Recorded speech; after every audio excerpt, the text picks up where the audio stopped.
Hello, my babes. Let's pick up the conversation that we had this morning about moving away from being a participant in a conversation to being an observer. You can be a participant, you have to be a participant, but moving away from solely being a participant to observing the interaction as well. When you do that, when you observe, you will see a lot more. When you observe the person's body language, you will be able to pick up on micro expressions. You will be able to see a lot more. I just said that, but it's the truth. You'll be able to pick up a lot more about where this person is emotionally. You'll start to identify that when people speak, a lot of what they say is inward projection. They are projecting themselves onto you when they speak. When you listening to something, when you hear something and it triggers a feeling inside you and you speak on it immediately, you don't give your time, you don't give yourself time to analyze what is it that I'm hearing. You don't figure out where is this person trying to go. You take whatever your assumption is, you say, if I said this, I would have meant that. And then you put that onto that person. Right? So there's no observation that's happening there. That's assumption. And that leads to a lot of miscommunications that you have every day.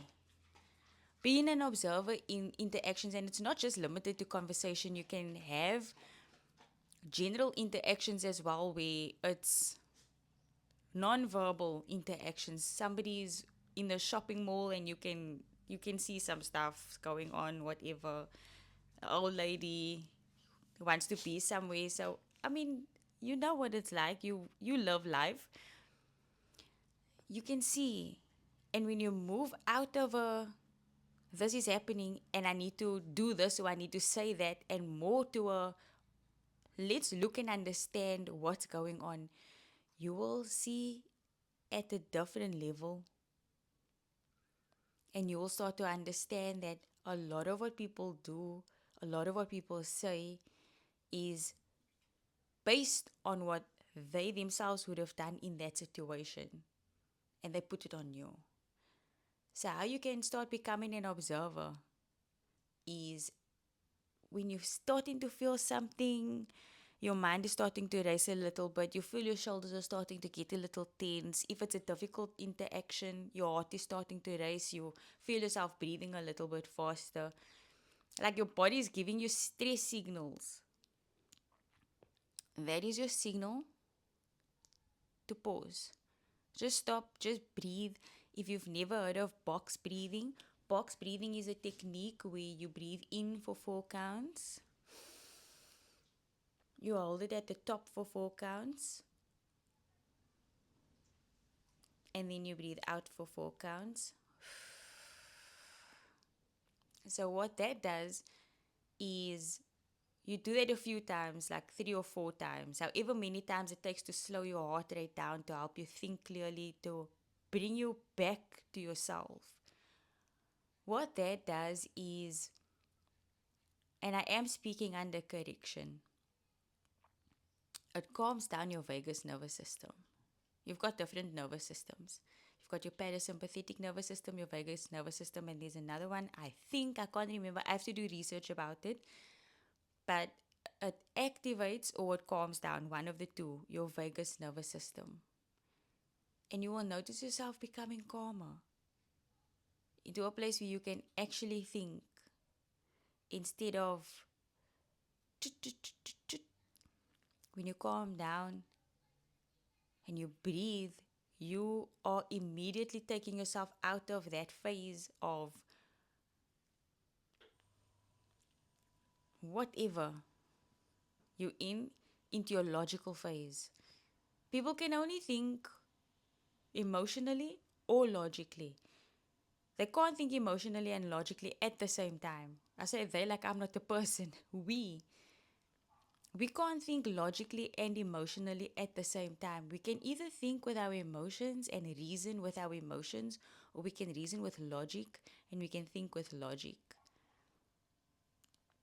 Now, when you bring yourself back to yourself, when you observe, you will be able to identify what you have in front of you and that it's not actually a threat to you as you see it. Somebody insulting you, saying something, I don't know what an insult could be, like a snarky remark. I'm so glad that you finally decided to make it. That's like a what? Like, what do you actually mean? What are you trying to get at? Why are we saying this? Where is this coming from? Like, it triggers all kinds of questions. It triggers, you'd probably want to say something back to that person in that moment, but when you remove yourself as only a participant in that interaction and you observe, you will see that this person is dealing with frustration and they aren't addressing you in the way that you need to be addressed. And that's the perfect time for you to step in and hand the person the manual to say that you don't respond to that kind of treatment. I'll go into how to set your boundaries. I've gone into one video of how to set your boundaries effectively, and you have to enforce your boundaries consistently. Like you can't slack. Once you have a boundary, if you let it slip, then it's easier for you to let it slip the next time. But this video isn't about boundaries. This video is about being an observer. So when you observe, you will notice that made me feel a certain way. And instead of being just as mean or even ruder, more rude to the person, you take a step back and you are able to handle it on a more mature way than what you would have if you were just a participant, if you just wanted to win, if you just wanted to prove your point, if you just wanted to be the hero.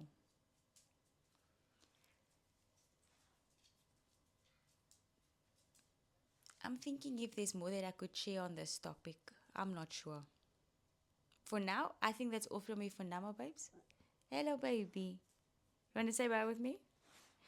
That's all from us for now, and we'll see you in the next one. Bye, my babes.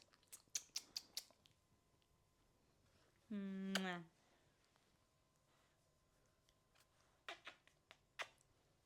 Love you so much.